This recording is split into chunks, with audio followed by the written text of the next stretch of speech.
नहीं, but this is inappropriate. This is no. This will not go to court. No, this is surely not expected of senior members. No, sir. No. Yes. I know. There was an assurance to me in my chamber that Jairam Ramesh will never speak while sitting. I will speak after getting permission. Leader of the House was present. And right now, he has taken even 5 minutes to violate it. You violated it. Jairamji, I'm on you. You spoke while sitting.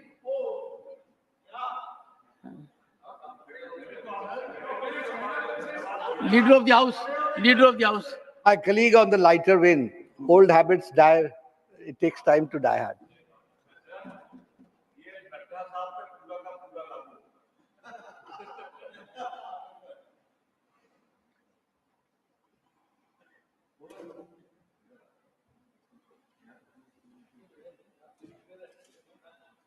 Special mentions. Honorable members, we are accommodating today all the special mentions received. All.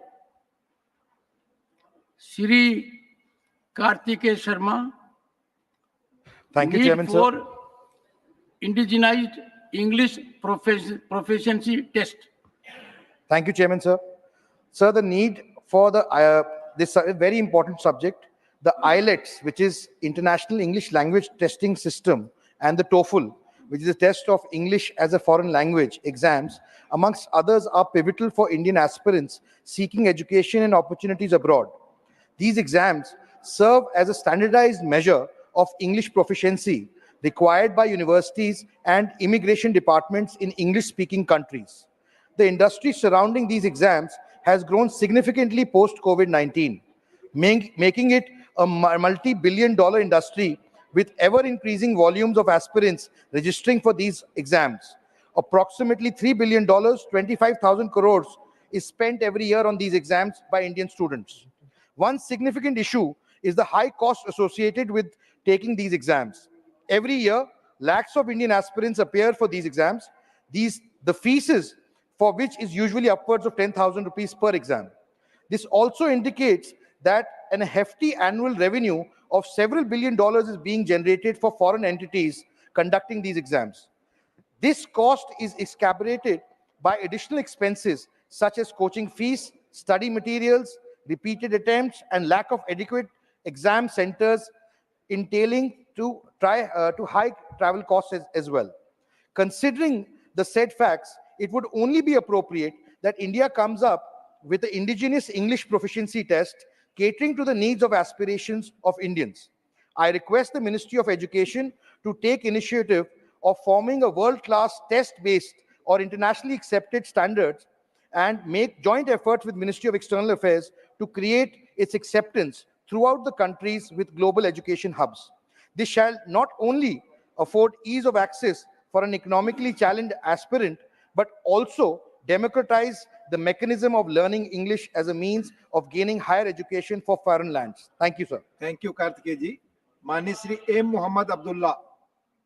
Mani M. Muhammad Abdullah request to approve the Tanjore Pudukkotty Madurai railway line. Not present. Mani Shri Sant Balbir Singh ji. Not present. Srimati J.B. Mather Hisam. Not present. Dr. John Britas, demand for setting up AIIMS in Kozhikode, Kerala. Thank you, sir. In an effort to address regional disparities in the accessibility and affordability of advanced tertiary healthcare services across the nation, the government has been establishing new All India Institute of Medical Sciences in various states under the Pradhan Mantri Swasthya Suraksha Yojana PMSSY initiative. A total of 22 AIIMS have been announced so far under this scheme in various states except Kerala.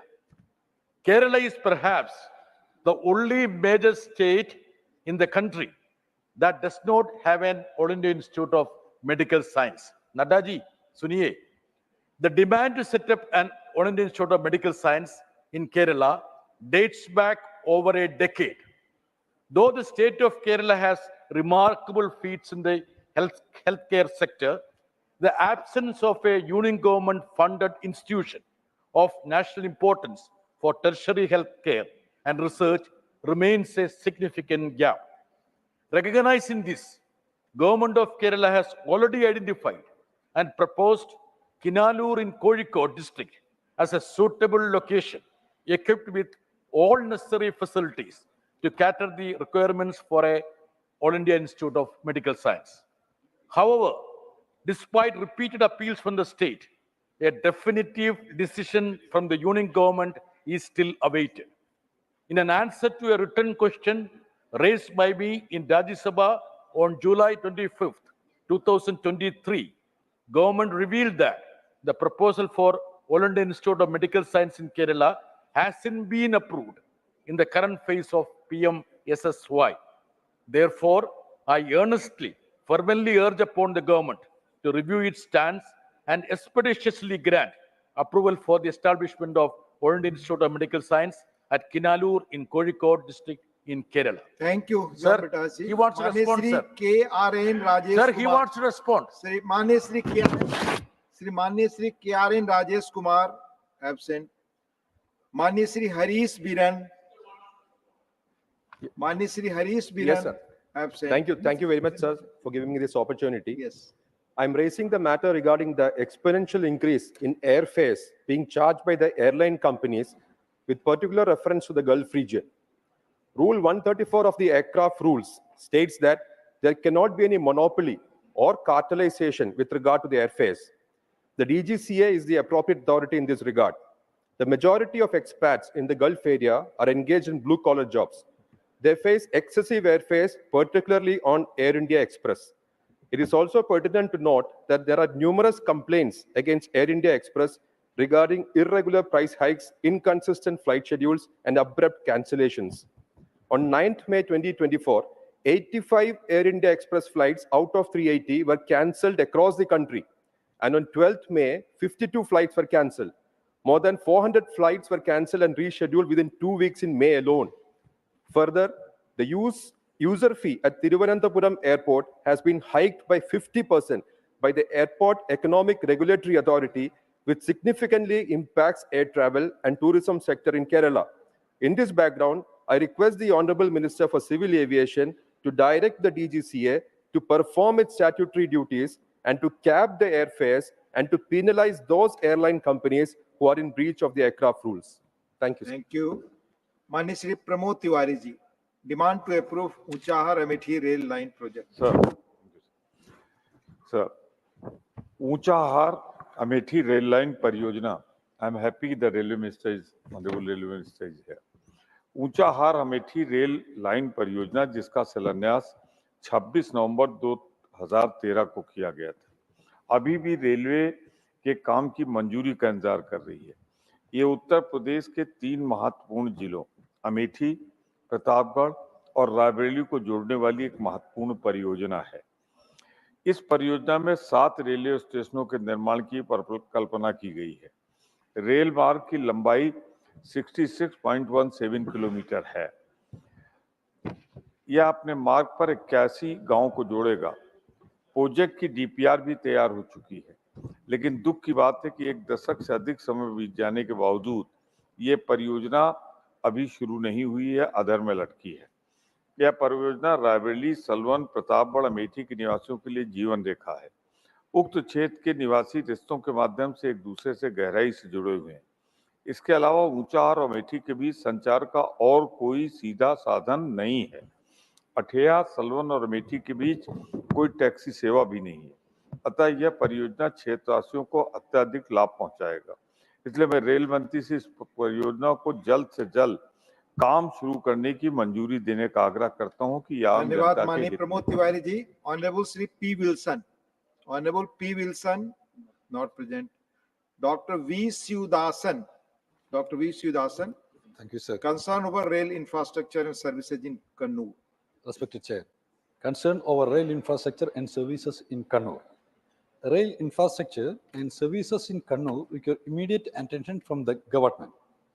Due to insufficient number of tracks, trains are halted at various stations for hours. The number of train services from Kannur station to the south and north is insufficient. The situation is such that after 9 p.m., there are no passenger trains to travel south till early morning. The passengers who need to reach the state capital are left with few options, and the situation needs to be changed immediately. The infrastructure at the Kannur railway station is also in pathetic condition as the number of platforms is insufficient and due to the lack of functioning lifts. Even the differently able are forced to walk up and down the stairs. There are no toilets in platforms, which causes hardship for the passengers, especially women, elderly, and the differently able. The number of general coaches in long distance trains have been cut down, and this has badly affected the ordinary commuters. Urgent steps should be taken to increase the number of general coaches in all trains. I urge the government to take immediate steps for improving the rail infrastructure and services in Kannur. Thank you, sir. Thank you. माननीय श्री चुन्नीलाल गरासिया, माननीय Shri Chunnilal Garasia, not present. माननीय Shri honourable Shri Santosh Kumar P. Demand to change the name of Kerala to Kerala. Thank you, sir. The demand to change the name of the state Kerala to Keralam is a long pending request from the people of Kerala. Since the state's name should reflect the history, culture, and heritage of the people living in the state, the demand to change the existing name to an indigenously originated name is genuinely acceptable. Recently, the Kerala Legislative Assembly has unanimously passed a resolution asking the central government to change the state's name to Keralam officially. Keralam implies the land of Kera, coconut tree.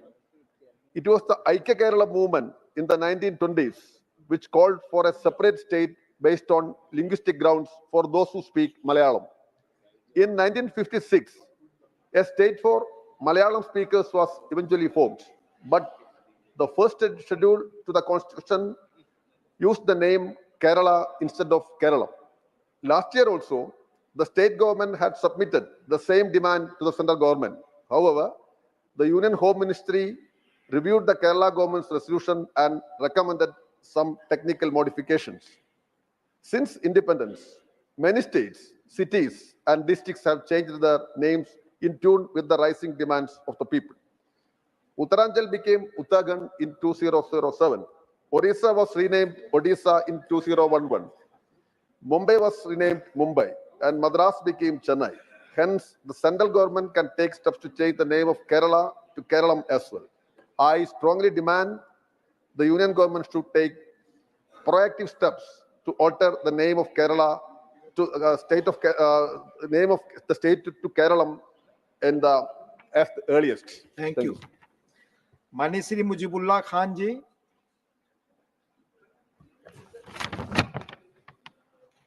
Challenges with National Highway in Odisha. The situation of National Highway in Odisha is currently dire, characterized by significant delay in national highway projects and inadequate maintenance. One prominent example in the Cuttack-Sambalpur National Highway project, which has been a source of immense frustration and inconvenience for the people of Odisha. Many NH projects in Odisha are experiencing massive delay, leading to prolonged construction period and disputed traffic flow. This not only impact commuters, with also affect business and local economic dependent on smooth transport route. Maintenance of exiting NH in Odisha is substandard, with potholes, uneven surfaces, and inadequate signals posing serious safety hazards for motorized. This lack of upkeep contributes to increased accidents and travel discomfort. The Cuttack Sambalpur NH project exemplify these issues. Their incomplete construction, frequent roadblock, and unclear timeline have caused significant hardship for residents of travelers alike. The prolonged nature of this project had disputed daily routes, hampered logistic, and increased road travel costs. Thank you. Thank you. Mani Honorable Sri M. Sanmugam. Thank you, Deputy Chairman, sir. I raise to the issue of subject need to expedited track doubling project in the Vilupuram Tanjavur mainline section, Southern Railway. Sir, the people of Tanjavur Delta are demanding for the track doubling project in the Vilupuram Tanjavur mainline section via Mayiladurai Kumbakonam. This line will be passing through popular tourist religious destinations like Chidambaram, Vaidiswaran Koil, Mayiladurai and Kumbakonam. The main line is an old line and is already saturated through the passenger traffic, and good traffic has increased. The project is pending for a long time. The survey for the whole project is already completed, and I assure the railway that this line being a busy line and giving good occupancy in passenger traffic, they will get good return. I would therefore urge upon the Honorable Minister for Railways and the Honorable Minister for Finance to make adequate budget allocation for this doubling project work so that the people, so the work can be started at the earliest and the project would be operational in the near future. Thank you. Mania Srimati Geeta Urf Chandra Prabhaji. जी धन्यवाद। आदरणीय उपसभापति महोदय, आदरणीय प्रधानमंत्री जी के नेतृत्व में केंद्र सरकार द्वारा रक्षा उत्पाद को प्रोत्साहन करने हेतु देश में विभिन्न स्थानों को चयन कर वहां डिफेंस कॉरिडोर को स्थापित करने की योजना बनाई गई। इसी क्रम में उत्तर प्रदेश के आगरा, अलीगढ़, लखनऊ, कानपुर, चित्रकूट तथा झांसी में डिफेंस कॉरिडोर स्थापित हुए। महोदय, उत्तर प्रदेश के औरैया तथा इटावा जनपद भौगोलिक दृष्टि से औद्योगिक विकास के अनुरूप परिस्थितियों में स्थित है। दोनों ही जनपद उत्तर प्रदेश के उच्च शिक्षा दर वाले जनपदों में से एक है, परंतु दोनों जनपदों में औद्योगिक विकास की कमी के कारण युवाओं को रोजगार के लिए बड़े शहरों में जाना पड़ता है। महोदय, मैं आपके माध्यम से सरकार से निवेदन करती हूँ कि डिफेंस कॉरिडोर के लिए चयनित चित्रकूट, झांसी, कानपुर तथा लखनऊ कॉरिडोर का विस्तार इटावा तथा औरैया जनपद तक किया जाए। दोनों ही जनपद झांसी तथा चित्रकूट से बुंदेलखंड एक्सप्रेसवे के माध्यम से तथा कानपुर से सड़क व रेल मार्ग द्वारा तथा लखनऊ से आगरा एक्सप्रेसवे के सीधे जुड़े हुए हैं। डिफेंस कॉरिडोर के दोनों जनपदों तक विस्तार से क्षेत्र के विकास की नई संभावनाओं के साथ ही युवाओं को रोजगार के नए अवसर प्रदान हो सके। धन्यवाद। धन्यवाद। माननीय श्रीमती जेबी माथेर Hisham.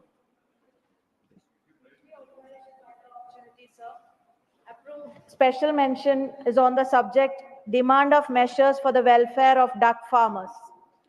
I would like to draw the kind attention of the House to the distress faced by duck rearing farmers in Kerala, who are continually losing their livelihoods due to the intermittent outbreaks of bird flu, avian influenza.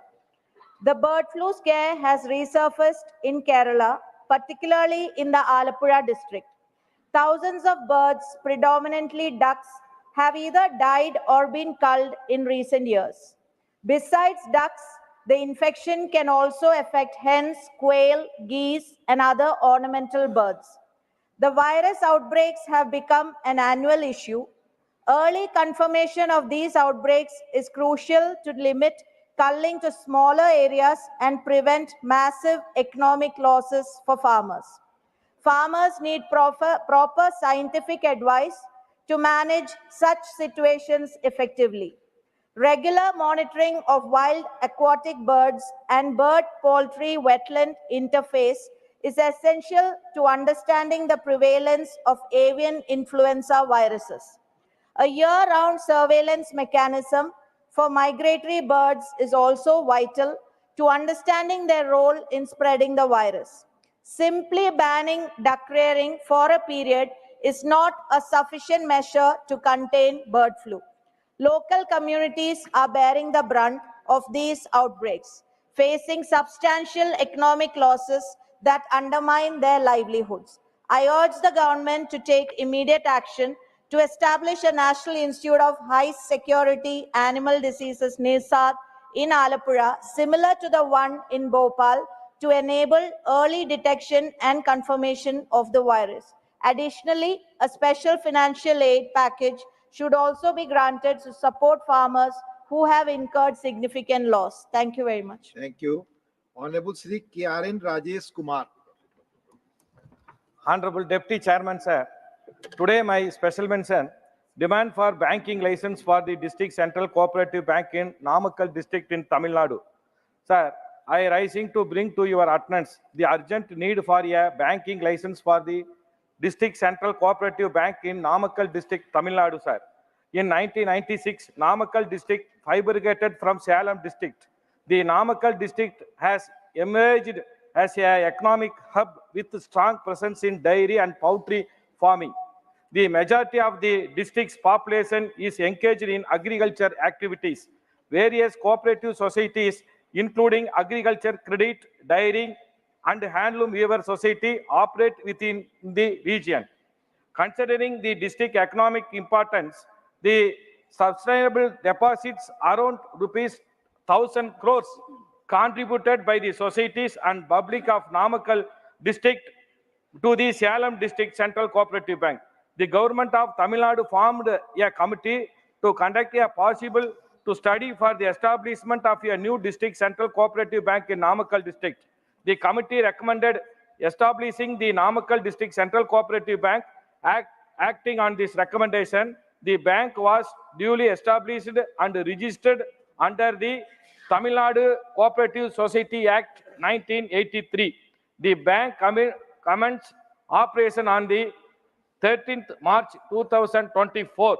In this regard, an application for banking license has been submitted through NABARD to the RBI, Reserve Bank of India, for the District Central Cooperative Bank in Namakkal district. I request the Minister of Finance to look in this matter for grant a banking license to the District Central Cooperative Bank of Namakkal district in Tamil Nadu. Thank you, Thank sir. you. Honorable M. Muhammad Abdullah. Thank you, Deputy Chairman, sir. Sir, since 1925, the Tanjavur-Pudukkottai-Madurai railway line has been a long cherished project for people from all walks of life. This dream project is almost 1 century old. The plan for this railway line was made during the British period and landmarking were established. The stones used for the landmarking are still available, sir. Tanjavur is also known as the southern capital of Hindu religion. It is a home to UNESCO site called the 1,000 years old granite big temple and has many other important heritage sites and tourist attraction surrounded by many temples. Pudukkottai is one of the important central districts in Tamil Nadu, which is significant commercial connection to Tanjavur and Madurai. It has commercial and trading links with many wholesalers all over the India. But sadly, the Tanjavur-Pudukkottai-Madurai railway line is 100 years old dream railway line for Tamil Nadu people, still in paper, sir. It will be benefit more than 5 districts in Tamil Nadu, including Tanjavur, Sivagangai, Pudukkottai, Tiruchi, and Tanjavur also. Sir, it will provide direct and shortest railway connectivity from north to southern area. However, it is yet to be placed in the pink book. This line will benefit both passenger and freight movement, particularly from Tuticorin to Rameswaram and to other areas, as the existing line are mainly used for passenger train movement. Also, this project will have a huge rate of return, sir. Hence, I humbly request the Honorable Minister of Railway to immediately look into this issue with utmost priority and take the necessary steps to approve the same, sir. Thank you. Thank you. Mani Sri Sant Balbir Singh Ji. माननीय संत बलबीर सिंह जी।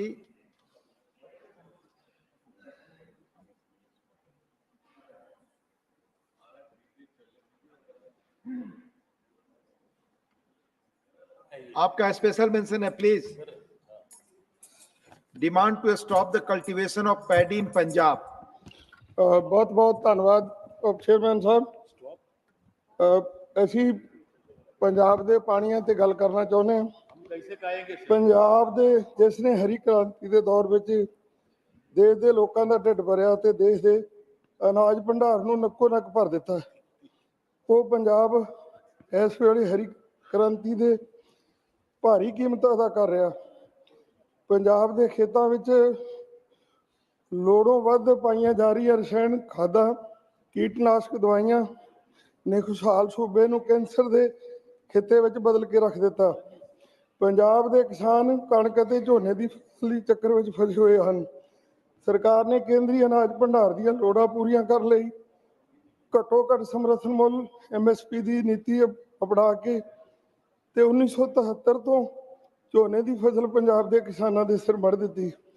ਹੁਣ ਹਰ ਸਾਲ ਪੰਜਾਬ ਵਿੱਚ ਝੋਨੇ ਹੇਠਲਾ ਰਕਬਾ ਵੱਧਦਾ ਜਾ ਰਿਹਾ, ਜਿਸ ਕਾਰਨ ਧਰਤੀ ਹੇਠਲਾ ਪਾਣੀ ਤੇ ਵੀ ਦਬਾਅ ਵੱਧ ਰਿਹਾ। ਝੋਨੇ ਦੀ ਬਿਜਾਈ ਦੌਰਾਨ ਜਿੱਥੇ ਥਾਂ ਪਾਣੀ ਦੇ ਭੰਡਾਰ ਤੇ ਅਸਰ ਪੈ ਰਿਹਾ, ਉੱਥੇ ਬਾਅਦ ਵਿੱਚ ਝੋਨੇ ਦੀ ਪਰਾਲੀ ਸੰਭਾਲਣ ਦੀ ਵੀ ਹਰ ਸਾਲ ਵੱਡੀ ਚੁਣੌਤੀ ਬਣੀ ਹੋਈ ਹੈ, ਸਮੱਸਿਆ ਬਣੀ ਹੋਈ ਹੈ। ਇਸੇ ਧੋਏ ਕਾਰਨ ਵਾਪਰਦੇ ਹਾਦਸਿਆਂ ਕਾਰਨ ਹਰ ਸਾਲ ਕੀਮਤੀ ਜਾਨਾਂ ਚਲੇ ਜਾਂਦੀਆਂ ਹਨ। ਚੇਅਰਮੈਨ ਸਾਹਿਬ, ਸੋ ਝੋਨੇ ਦੀ ਫਸਲ ਪੰਜਾਬ ਦੇ ਜਲਵਾਯੂ ਹਾਲਾਤ ਅਨੁਸਾਰ ਢੁਕਵੀਂ ਨਹੀਂ ਹੈ। ਝੋਨੇ ਦੀ ਫਸਲ ਲਈ ਛੱਪੜ ਸਿੰਜਾਈ ਦੀ ਲੋੜ ਹੈ, ਜਿਸ ਕਾਰਨ ਪੰਜਾਬ ਵਿੱਚ 327 ਤੋਂ ਵੱਧ ਬਲਾਕਾਂ ਵਿੱਚ ਧਰਤੀ ਹੇਠਲਾ ਪਾਣੀ ਖਤਰਨਾਕ ਪੱਧਰ ਤੀਕਰ ਹੇਠਾਂ ਚਲਿਆ ਗਿਆ। ਹੁਣ ਪੰਜਾਬ ਵਿੱਚ ਫਸਲਾਂ ਦੀ ਸਿੰਚਾਈ ਲਈ ਸਮਰਸੀਬਲ ਮੋਟਰਾਂ ਤੋਂ ਬਿਨਾਂ ਗੁਜ਼ਾਰਾ ਨਹੀਂ। ਇਹ ਸਾਧਨ ਕਿਸਾਨਾਂ ਸਿਰ ਕਰਜ਼ੇ ਦਾ ਕਾਰਨ ਬਣੇ ਹੋਏ ਹਨ। ਸੋ ਪੰਜਾਬ ਦਾ ਝੋਨੇ ਤੋਂ ਖੜਾ ਛੁਡਾਉਣ ਲਈ ਵਿਸ਼ੇਸ਼ ਬਦਲਵੀਂ ਫਸਲ ਲਈ ਵਿਸ਼ੇਸ਼ ਪੈਕੇਜ ਦੀ ਲੋੜ ਹੈ, ਤਾਂ ਕਿ ਪੰਜਾਬ ਦਾ ਪਾਣੀ ਬਚ ਸਕੇ। थैंक यू माननीय संत बलबीर सिंह जी। आपने अंग्रेजी में दिया था और पंजाबी में पढ़ा, जो आप अप्रूव टेक्स्ट होगा वही पढ़ सकते हैं, कृपया ध्यान रखें। माननीय doctor Ajeet Madhav Rao Gopchade. Doctor Ajeet. Thank you, Deputy Chairman, sir, for giving me this. Please, sir. Demand for respected sir. Please. Honorable Deputy Chairman, sir, demand for establishing a single window clearance system for doctors looking to start the hospital. It has been reported that all health insurance claim will now be proceed through the single window called the National Health Claim Exchange, which will be utilized by hospitals and insurance companies. The National Single Window System is a digital platform designed to assist in identifying and applying for approvals based on specific business requirements. Many state governments are currently offering a single window clearance system, which grants clearances within a specified time frame to attract the investments. Additionally, the Central Drug Control Organization has recently implemented a single window clearance system, which is a positive development. I strongly urge the central government, in collaboration with state governments, to explore the possibility of establishing a single window clearance system for all doctors in India looking to start the hospitals. Thank you very much. Thank you. Dr. Bhim Singh.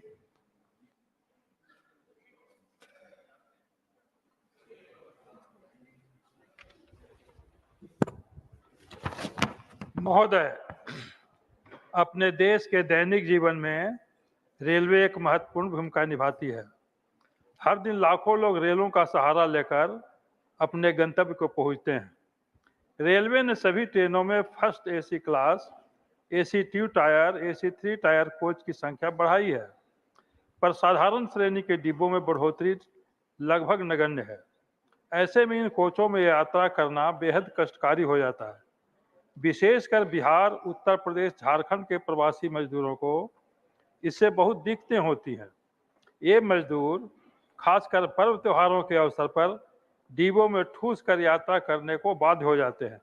अतः इस संदर्भ में सरकार का ध्यान आकृष्ट करते हुए रेलों में साधारण श्रेणी के डिब्बों की संख्या बढ़ाने हेतु मांग करता हूं, ताकि समाज का गरीब नागरिक भी सुगम रेल यात्रा का बेहतर लाभ उठा सके। धन्यवाद। Honourable doctor Sasmit Patra. Honorable Deputy Chairman, sir, the subject of my special mention is withdrawal of 18% GST on Kendu leaf for the welfare of tribal communities in Odisha. Kendu leaf is financial backbone of about 10 lakh Kendu leaf pluckers, binders, and seasonal workers of Odisha, mostly tribal mothers and sisters. The tribal people collect the leaves as part of their right defined under Scheduled Tribes and Other Traditional Forest Dwellers, Recognition of Forest Rights Act 2006. They have the right to procure and sell these products. Imposition of GST 18% on Kendu leaf is adversely affecting the Kendu leaves trade. This in turn affects the livelihoods of Kendu leaves pluckers, binders, and seasonal workers, and implementation of social security and welfare measures for them. In the interest of the livelihoods of the Kendu leaves dependent community, it is urged upon the Government of India to withdraw the imposition of GST on Kendu leaves for the greater interest of the tribals in Odisha. Former Chief Minister of Odisha wrote to Government of India on 25th November 2022 requesting for withdrawal of GST on Kendu leaves. In the 48th GST Council meeting held on 17th December 2022, Odisha's then Finance Minister had also raised the demand for exemption of goods and services tax, GST, on Kendu leaf. The Biju Janata Dal has been relentlessly seeking the withdrawal of GST from Kendu leaf. The withdrawal of GST on Kendu leaf will strengthen and empower about 10 lakh tribal mothers and sisters. Complete withdrawal of the imposition of GST on Kendu Tendu leaf is important.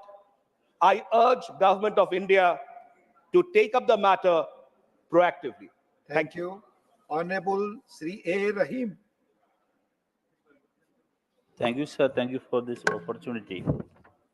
Sir, my special mention concern over recent hike in mobile tariff plans. Sir, the recent hike in mobile tariff plans by various service providers has caused significant financial strain on citizens, particularly those from economically weaker sections.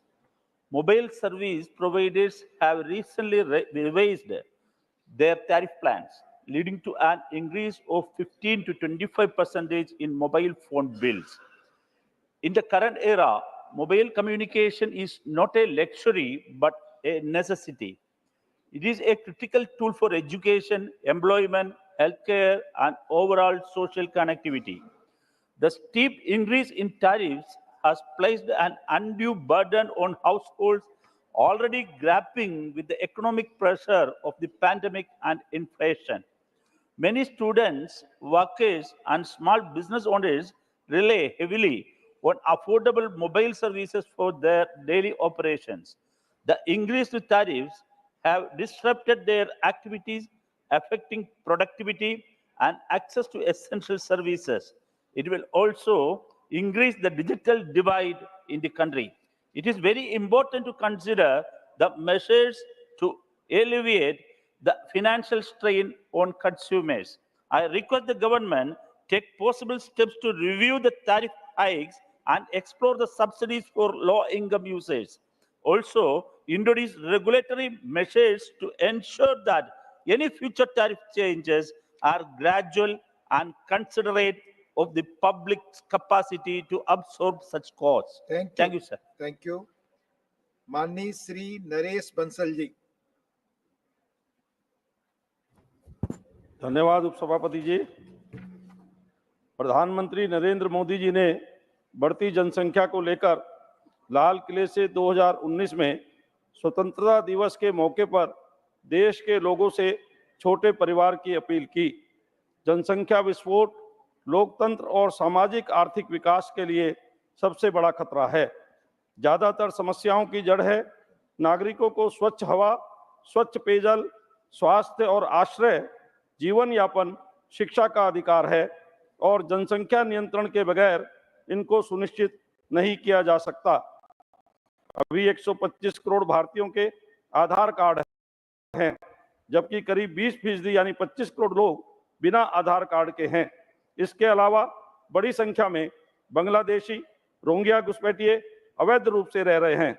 हमारे पास America की तुलना में 1/3 भूमि है, जबकि जनसंख्या की दर America की तुलना में 8 गुना है। जनसंख्या विस्फोट या अधिक उपभोग के कारण जनसांख्यिकीय आपदा और प्राकृतिक संसाधनों के पूरी तरह से खत्म हो जाने के गहरे भय के आवेग में बदल चुका है। जनसंख्या नियंत्रण के प्रयास सफलतापूर्वक हों, लेकिन यह भी ध्यान रखना होगा कि कहीं भी जनसांख्यिकीय असंतुलन की स्थिति न पैदा होने पाए।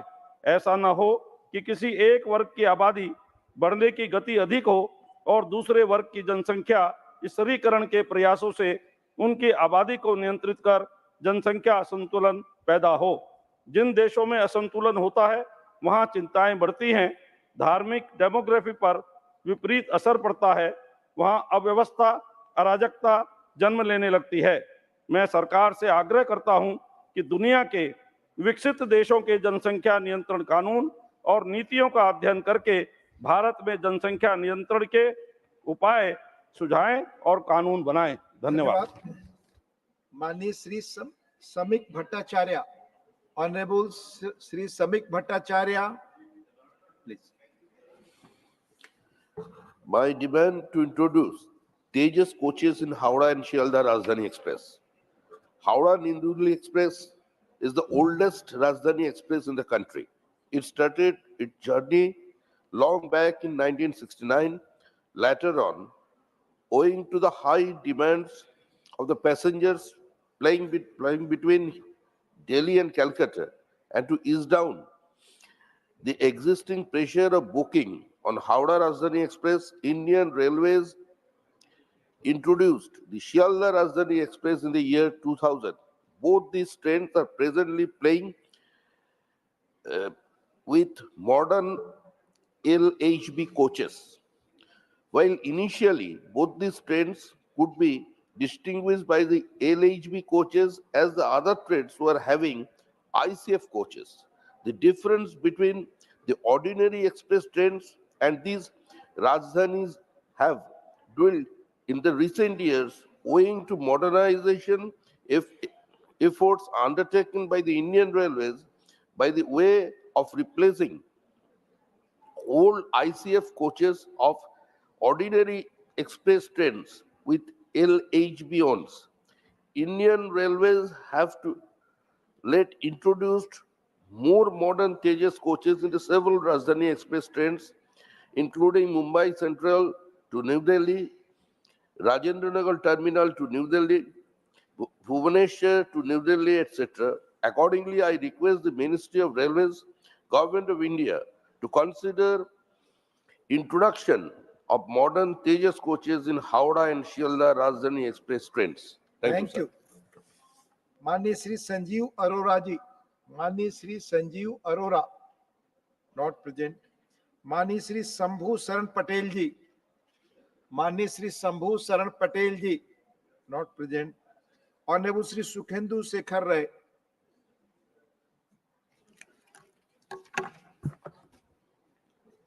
Sir, my special mention is in relation to repatriation of smuggled, stolen Indian antiquities from foreign countries. As per reports published in indianculture.government.in and various news reports published in National Daily till recently, it appears that many Indian antiquities stolen from different temples and museums across the country were smuggled out from time to time, found to be stored in various museums and private galleries and auction centers in foreign countries.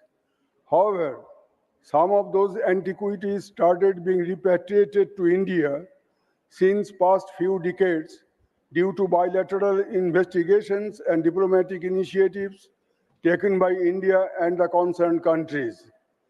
The Metropolitan Museum of New York alone returned hundreds of such stolen Indian antiquities in 2015-2016. Again, in July 2023, US Metropolitan Museum returned 105 trafficked Indian artifacts. Out of the latest repatriated antiquities, a few date back to 1st century BC to 16th Christian era and originated from UP, West Bengal, Bihar, South India, and other parts of the country. It is not known as to where the repatriated hundreds of antiquities are presently stored in India. I would request the government to inform about the exact number of antiquities recovered from foreign countries, their places of origin, and present places of storage. I would also urge upon the government to return the recovered antiquities originated from Chandraketu Gor and other archaeological sites of West Bengal to the State Archaeological Museum or Indian Museum in Kolkata so that the people of Bengal can have a sight of those invaluable artifacts and feel the pride of the past glories and rich histories of the concerned places. Thank you, sir. Thank you.